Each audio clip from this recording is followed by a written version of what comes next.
Abram in the book of Genesis keeps doing the unexpected.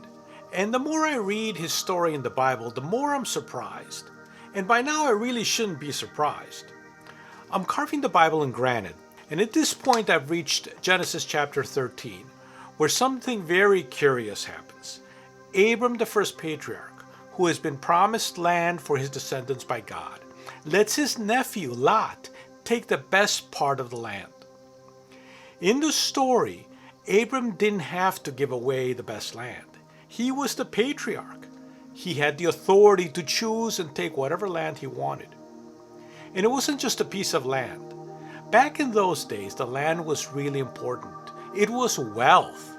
It was what sustained the herds of cattle and the farms.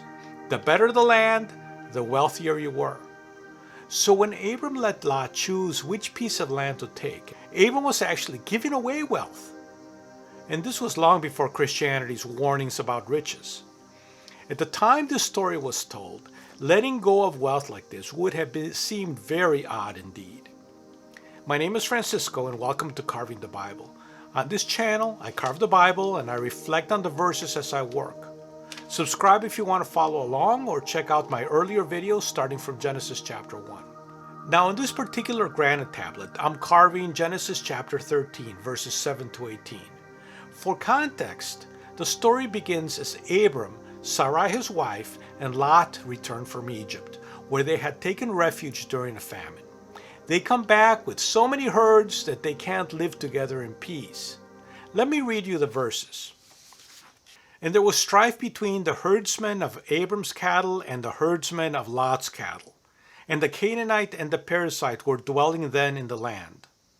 And Abram said to Lot, I pray thee, let there be no contention between me and you, and between my herdsmen and your herdsmen, for we are brethren. Is not the whole land before you? Separate yourself, I pray thee, from me. If to the left, then I will take the right, and if to the right, then I will take the left. And Lot lifted up his eyes, and beheld all the plain of the Jordan, that it was thoroughly watered, before the Lord destroyed Sodom and Gomorrah. As the garden of the Lord, like the land of Egypt, as one goes to Zoar. And Lot chose for himself all the plain of the Jordan, and Lot went toward the east, and they separated one from the other.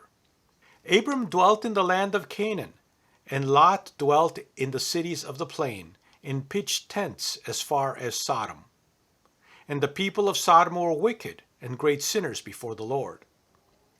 And the Lord said to Abram, after that Lot had separated himself from him, Lift up now your eyes, and look from the place where you are, northward and southward and eastward and westward.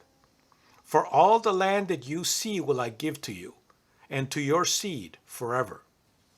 And I will make your seed as the dust of the earth, so that if anyone can number the dust of the earth, your seed also will be numbered. Arise, walk through the land according to the length of it, and according to the breadth of it, for I will give it to you. Then Abram moved his tents, and came and dwelt by the oaks of Mamre, which are in Hebron. And he built there an altar to the Lord. So, the land that Lot chooses is the plain of Jordan. Scholars debate whether this was part of Canaan, the land that God promised Abram. Some think so, some don't. Either way, the Jordan Valley looked rich. Verse 10 says that it was as the garden of the Lord, or like the land of Egypt. That's where the wealth was, and that's what Lot chose. Abram was left with poorer ground. Why would Abram do this? Why would he give away what might be included in the promised land? Some say it was to keep peace within the family. Others say it was because Abram trusted in God's promise more than in wealth. I think that's where the real meaning of the story lies.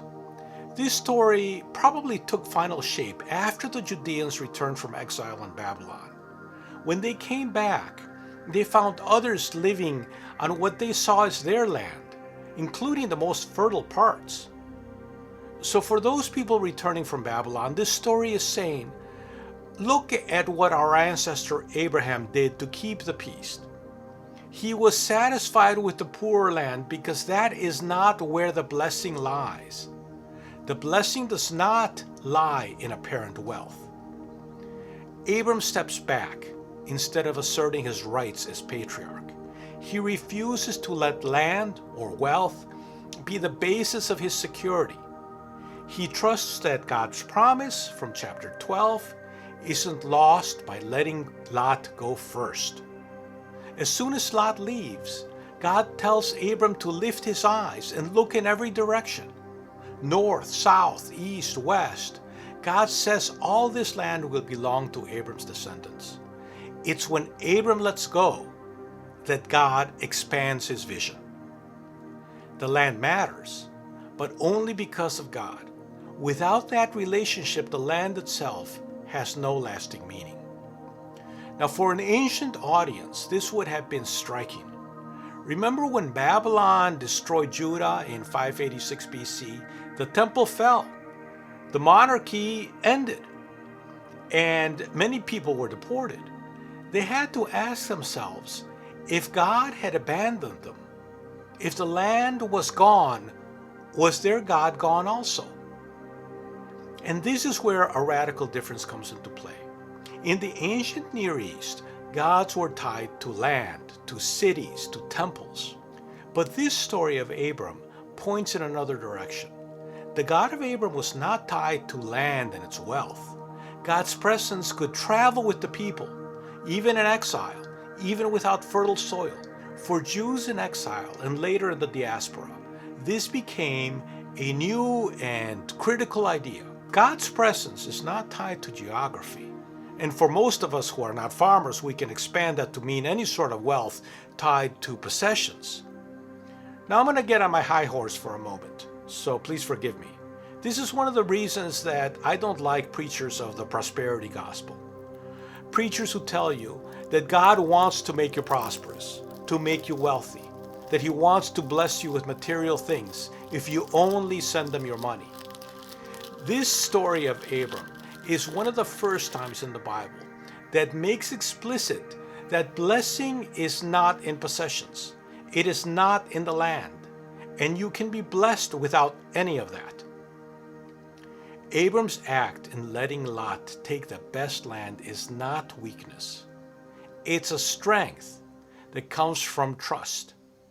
Only someone confident in their foundation, in who they are, can let go of what others try to grasp.